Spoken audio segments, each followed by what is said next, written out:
مشرق وسطی میں مستقل امن کے لیے دنیا کی نظریں پاکستان پر۔ ایران اور امریکہ کے درمیان مذاکرات کا آغاز آج سے۔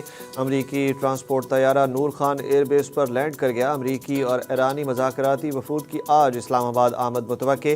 پاکستانی حکام نے واضح کیا ہے کہ آخری وقت تک وفود کی آمد اور حتمی فہرست میں تبدیلی کا امکان موجود ہے۔ امریکی وفد کی قیادت نائب صدر جے ڈی وینس کریں گے۔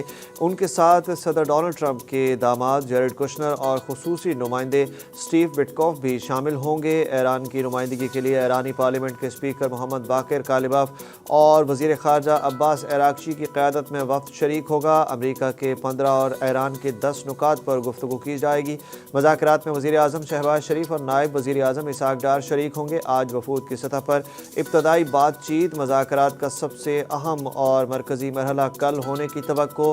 حکومت نے آنے والے غیر ملکی مندوبین اور صحافیوں کو اسلام آباد پہنچنے پر ویزا دینے کا اعلان کر دیا۔ ایران نے امریکی جہازوں کو بھی آبنائے ہرمز سے گزرنے کی اجازت دے دی۔ ایران کا آبنائے ہرمز کی سیکیورٹی سے متعلق عمان کے ساتھ معاہدے کے لیے بھی غور۔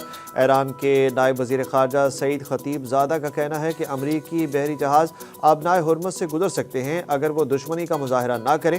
آبنائے ہرمز کھلی ہوئی ہے، تاہم تکنیکی وجوہات کے باعث جہازوں کے لیے ضروری ہے کہ وہ ایرانی افواج کے ساتھ رابطہ رکھیں۔ ان کا کہنا تھا کہ ہم آبنائے ہرمز میں موجود اپنے محفوظ راستوں کے ذریعے ان کے محفوظ سفر کو یقینی بنائیں گے۔ ایرانی پارلیمانی نیشنل سیکیورٹی کمیشن کے سربراہ کا کہنا ہے کہ حکومت آبنائے ہرمز کی سیکیورٹی سے متعلق عمان کے ساتھ معاہدے پر دستخط کر سکتی ہے۔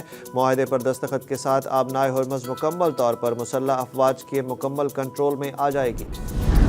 ٹرمپ کا ایران کو آبنائے ہرمز میں بحری جہازوں سے ٹول وصول کرنے پر وارننگ۔ برطانوی وزیر اعظم بھی امریکی صدر کے ہم خیال۔ کیئر سٹارمر نے خلیجی دورے کے اختتام پر کہا کہ آبنائے ہرمز میں ٹول ٹیکس یا گزرگاہ پر پابندیاں قابل قبول نہیں ہوں گی۔ موجودہ جنگ بندی نہایت نازک ہے۔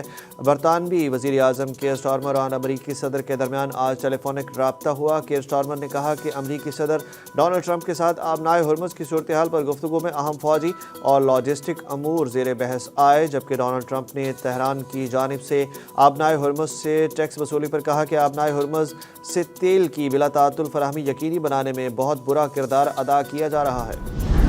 امریکی صدر ڈونلڈ ٹرمپ نے نائب صدر جے ڈی وینس کو ایران جنگ سے نکلنے کا راستہ ڈھونڈنے کی ہدایت کر دی۔ ڈیلی میل کے مطابق ٹرمپ انتظامیہ میں جے ڈی وینس جنگ کے سب سے زیادہ مخالف تھے۔ جے ڈی وینس ماضی میں بھی جنگ کے خلاف بیانات دیتے رہے ہیں۔ ٹرمپ کا کہنا تھا کہ اسلام آباد مذاکرات کے نتیجے میں ایران کے ساتھ امن معاہدے کے لیے پر امید ہوں۔ ایران اور امریکہ کے درمیان مذاکرات سے قبل اسرائیلی وزیر اعظم نیتن یاہو لبنان پر حملوں میں کمی کریں گے۔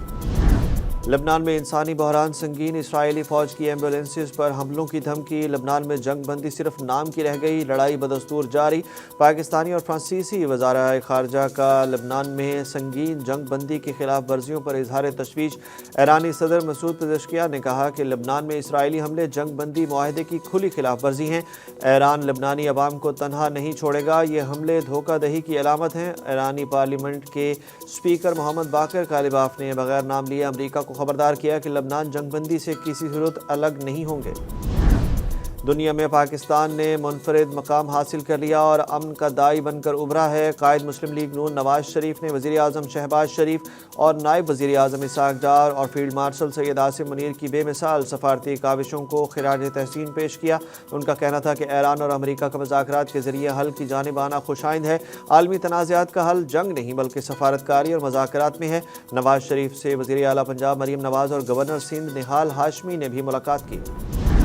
امریکہ ایران کے بعد یوکرین اور روس کے درمیان بھی عارضی جنگ بندی ہو گئی۔ روسی صدر ولادیمیر پوٹن نے آرتھوڈاکس ایسٹر کے موقع پر 32 گھنٹے کی جنگ بندی کا اعلان کیا، جسے یوکرینی صدر زیلنسکی نے بھی منظور کر لیا۔ گزشتہ سال بھی ایسٹر کے موقع پر دونوں ملکوں کے درمیان 30 گھنٹے کی جنگ بندی ہوئی تھی۔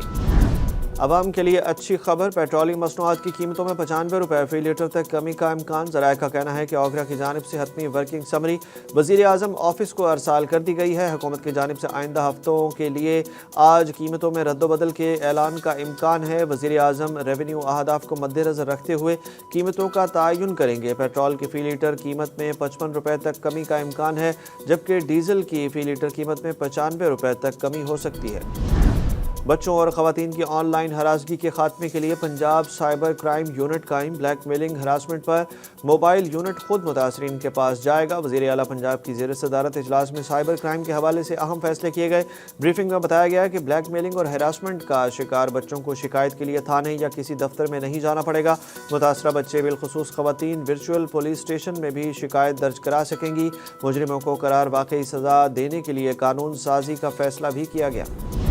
پی ٹی آئی کارکن صنم جاوید کو عدالت میں پیش نہ کرنے پر کوٹ لکھپت جیل کے سپرنٹینڈنٹ کو شو کاز نوٹس جاری کر دیا گیا۔ عدالت کے مطابق کیس کی سماعت کے دوران فلک جاوید اور صنم جاوید دونوں کو طلب کیا گیا تھا۔ فلک جاوید کو پیش کیا گیا جبکہ صنم جاوید کو عدالت میں پیش نہیں کیا جا سکا۔ جج نے عدم پیشی پر سخت برہمی کا اظہار کیا، آئندہ سماعت پر مکمل جواب جمع کرانے کا حکم دے دیا۔ ملک میں مہنگائی میں 2% کے قریب اضافہ ہو گیا۔ ہفتہ وار مہنگائی 1.93% بڑھ گئی۔ مہنگائی کی مجموعی سالانہ شرح ڈبل ڈیجٹ میں پہنچ چکی۔ ادارہ شماریات کے مطابق مہنگائی کی مجموعی سالانہ شرح 12.15% ہو گئی۔ ایک ہفتے میں 28 اشیاء ضروریہ کی قیمتوں میں اضافہ ہوا۔ ڈیزل 54% سے زائد جبکہ پیٹرول 17% سے زائد مہنگا ہوا۔ فیفا سیریز میں پاکستان ویمنز ٹیم کی تاریخی فتح وزیر اعظم اور فیلڈ مارشل کے نام کر دی گئی۔ پاکستان نے اپنے پہلے میچ میں ٹریکس اینڈ کیکوس جزائر کو 8-0 سے ہرا کر تاریخی فتح حاصل کری۔ پاکستان فٹ بال فیڈریشن کے صدر سید محسن گیلانی نے کہا کہ ایک ایسے وقت میں جب ہمارے وزیر اعظم اور فیلڈ مارشل امن کے لیے تاریخی کردار ادا کر رہے ہیں، ہماری بیٹیوں نے فٹ بال کے میدان میں تاریخ رقم کی ہے، ہم یہ کامیابی اپنی قیادت کے نام کرتے ہیں۔